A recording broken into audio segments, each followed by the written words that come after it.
रोहित शेट्टीच्या घरावर गोळीबार झाल्याचं प्रकरण, या सगळ्याचा सीसीटीव्ही फुटेज आता समोर आलेला आहे। कारण काल रात्री दिग्दर्शक रोहित शेट्टीच्या घरावर 4 राऊंड फायर झालेले होते, आपल्या सगळ्यांना माहिती आहे।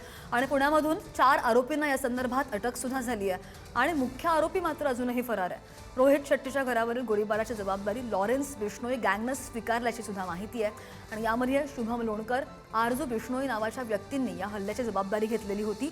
सोशल मीडियावर पोस्ट करत हल्ल्याची जबाबदारी सुद्धा स्वीकारलेली आहे। हे 4 आरोपी जे अटकेमध्ये आहेत, मुंबई पोलिसांच्या टीमकडून आले होते। त्याच्यावरती वारजे पोलिसांची टीम आपण डिप्लॉय केली होती आणि पुण्यातील धायरी, वडगाव, करवेनगर, वारजे या भागातून काही संशयित व्यक्ती जे आहेत, मुलं आहेत, त्यांना आपण ताब्यात घेतलेलं आहे आणि ताब्यात घेऊन मुंबई पोलिसची जी टीम आहे त्यांना आपण ते पुढील तपासासाठी हँडओव्हर केलेलं आहे।